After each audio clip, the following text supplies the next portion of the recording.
saat ini kan warga binaan cukup besar ya, artinya kurang lebih berapa? 800-an ada? 800-an ya, yang mana ini pembinaan ini tidak terlepas di masing-masing basic mereka ya, termasuk mereka juga pengelola perbengkelan, termasuk ya bermacam cara ya. Namun dengan ada pembinaan ini, apakah mereka ini secara persentase untuk dibina mengarah kepada sektor pertaniannya atau perikanannya, atau secara umum di coupling, ada sekian orang hari ini, sekian orang, atau bagaimana strateginya, Bang? Nah, jadi memang kita kan melihat kondisi, karena yang namanya lahan itu adanya di luar tembok. Nah, sedangkan untuk syarat warga binaan untuk bekerja di luar tembok itu minimal sudah setengah masa pidana. Dan juga kita seleksi juga orang-orangnya melalui sidang TPP. Nah, ini yang kadang juga menjadi kendala. Nah, jadi kemarin memang bagi lembaga pemasyarakatan atau rutan yang tidak mempunyai lahan, misalnya di luar lapas, itu bisa memanfaatkan lahan-lahan yang ada di dalam lapas. Selain itu juga kalaupun tidak ada lahan, bagaimana kita KUPT dan seluruh petugas mempunyai inovasi yang sifatnya bisa buat ketahanan pangan, misalnya dengan adanya tanaman hidroponik. Nah, kebetulan juga kita ada di sini tanaman hidroponik di sekitar Brangang, juga ada budidaya ikan juga, ada beberapa kolam di dalam.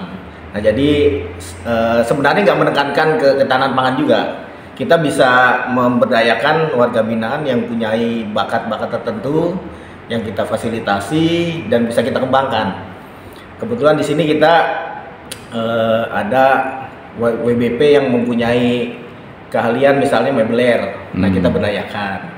Nah, jadi misalnya kita mempromosikan, kebetulan Pak Kasih Binadik yang sekarang Pak Aryo ini kemarin sudah mempunyai ide, apabila kita mempunyai hasil karya warga binaan, kita pasarkan melalui media. Misalnya mungkin dipromosikan melalui Instagram ataupun melalui Facebook.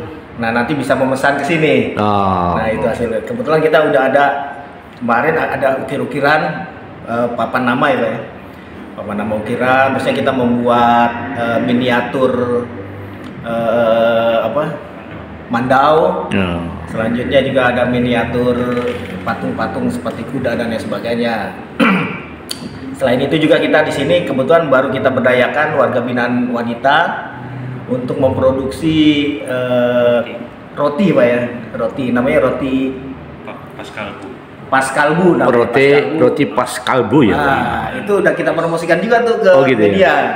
Kalau mungkin dari yang luar ada berminat, bisa memesan roti Paskalbu di. Nah, oke, Bang. Kalau kita melihat dari pembinaan ya, dari Kalapas sendiri ya cukup memberikan wacana baru ya, yang mana ini bisa menunjang ke depannya nanti. Nah, kira-kira untuk sistem bisnisnya itu bagaimana sistem pengaturan? Ini kan merupakan salah satu ajang promosi yang disampaikan oleh Kalapas nih ya kan, lewat media kami juga termasuk media yang lain kan.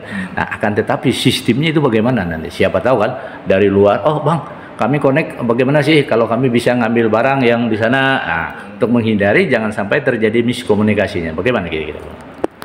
Nah, jadi selama ini emang kita belum ada peluang dari luar ke dalam. Nah, selama ini kita masih di pesanan dari pegawai.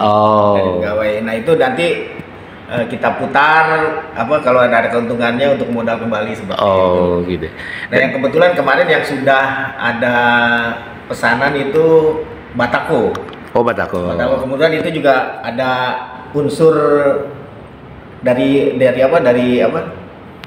pihak masih dekat dengan pegawai. Kebetulan akhirnya pesannya ke pegawai, akhirnya disampaikan ke Kasih Binadik, akhirnya kita memproduksi 3.500 batako ya waktu itu. Apakah ini di bawah harga standar atau memang ini kan untuk menarik pelanggan nih? Tapi bagaimanapun masyarakat kita juga kan perlu batako nih. Yang penting kan kualitas dan kuantitas yang lebih bagus. Apalagi harganya. Nah, kira-kira harga bisa di bawah dari yang ada atau bagaimana kira-kira? Bisa kemarin gimana Pak? Bagaimana Pak? Harga saat ini yang kita tawarkan ke masyarakat ya jelas lebih di bawah dari harga standar, karena perhitungannya kami ini sebagai produsen langsung. Jadi bukan penjual, ya kemungkinan harganya bisa di bawah standar dan kualitas tetap bisa terjaga. Oke. Nah, ini kan menarik, Bang. Artinya di mana masyarakat juga sangat memerlukan ya batako itu ya. Akan tetapi mereka juga dengan keterbatasan informasi dan koneksi, sehingga mereka kemana yang bisa mengarah. Kalau ini di bawah harga yang lebih standar, kemungkinan besar otomatis secara dadakan bisa menarik orangnya. Nah, hanya saja kita melihat produksi per harinya dapat berapa itu?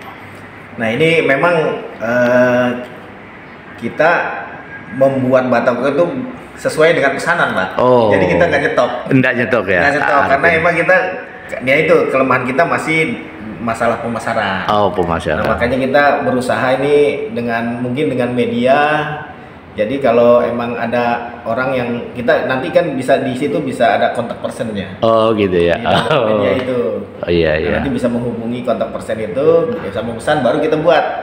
Gitu jadi ya. sesuai ininya. Kalau stok ini sementara emang kita yang jadi masih terbatas ya, Pak. Terbatas karena emang modal, Pak. Modalnya kita berarti ini perlu asupan dari pemerintah pusat untuk mendorong bagaimana langkah-langkah warga binaan bisa makmur gitu. Dan mereka juga akan merasa nyaman gitu ya. Dalam binaan, benar-benar binaan gitu ya.